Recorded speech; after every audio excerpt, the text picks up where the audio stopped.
One of the biggest lies that Americans have been told is that politicians are immune to public opinion. They are not. We are not.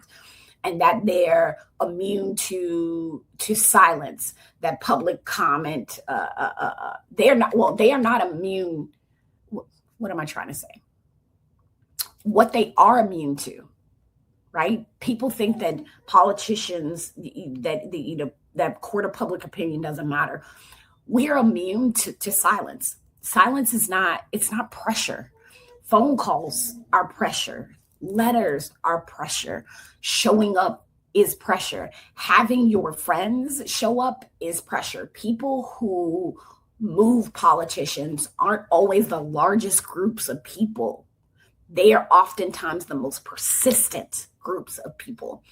And that's true whether you're talking about civil rights, labor rights, marriage equality, veteran issues, or local zoning fights. The question isn't, does public pressure work, right? That's not the question. History answers that already. The question I think we should be asking ourselves is, are enough people willing to do it consistently? Consistently, right? That is the question.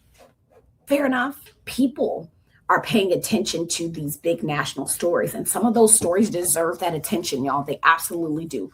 But meanwhile, there are things happening at the local level that should have communities absolutely fired up, right? Decisions that are made by your school board, local budget decisions, zoning decisions, housing, transportation, public safety, those things that affect your daily life far more than whatever is whatever is trending on cable news. It's very interesting because it's the thing we have the most access to, right? To see the legislative process, you've got to drive to Richmond, and I don't live in Richmond, and that's an hour and a half, sometimes almost 2 hour drive to get there. So I know that my community access to me when I'm up on a hill is very limited. But right here, right at home, right here, we forget that the local governments should not be able to operate in the shadows. And it doesn't matter what local government you're in. And at the moment, what I think, they do that because people aren't consistently looking. And the moment that people start looking, and things do change. Sunlight changes behavior. Questions change behavior. And that is why public comment matters. That is why showing up matters. That is why understanding who actually has the power matters. And I just don't want us to forget that. I do not want you to lose sight of that. It is both urgent and important that you do this, right?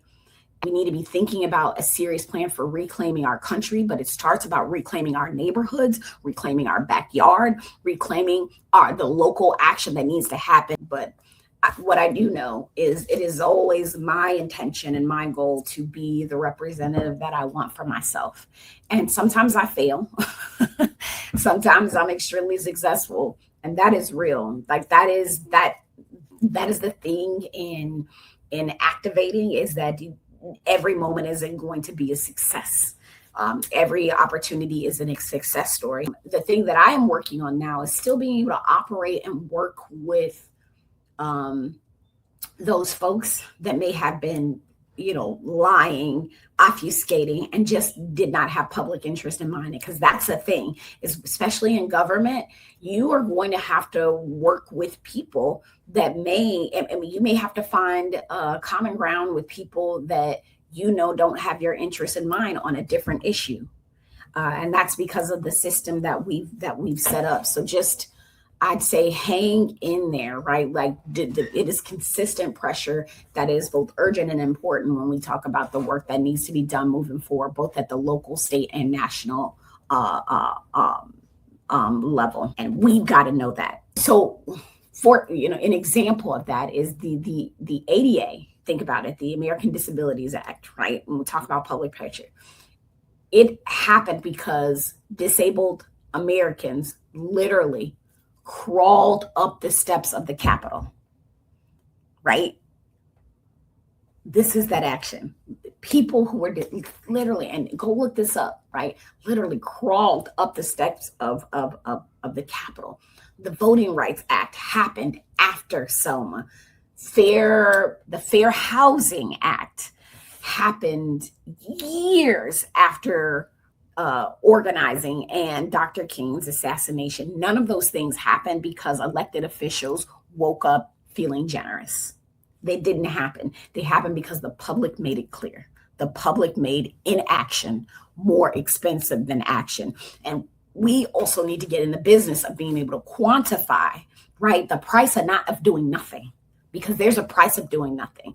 And that that connects to the point I'm trying to make about local government, right? About not getting so wrapped up in the national stuff. There's only so much we can do. We can do it. We also have to brand those things that make us feel good about this place and space that we live in, so that when we advocate, it's from a place of not just because it's shit, it's because we deserve better, because we are better, right? And when we expect better of our communities, then we will expect better of our elected officials. And I do believe that much more needs to be expected of me. You deserve better, right? Remember that we're holding in hands communities and business. And what is unfortunate sometimes is that, things don't move for communities until business deems them important enough, which means that we've got, again, this is why I'm doing this with y'all. We got to get a level of understanding of how to get politicians to move. So what I'm saying here is that when we don't understand the policy, we end up blaming people for conditions that they did not create. The lesson is not the blame, right? That whole lesson of that, and again, Black history particularly is not a guilt trip. It is a field manual. And I mean that. The lesson is the understanding, because if we, the people here, are going to build stronger communities like we said we are, then we got to understand communities the way that we see them here today, right? That is factual, just not even. We have to start looking at the structures. Point blank, period. So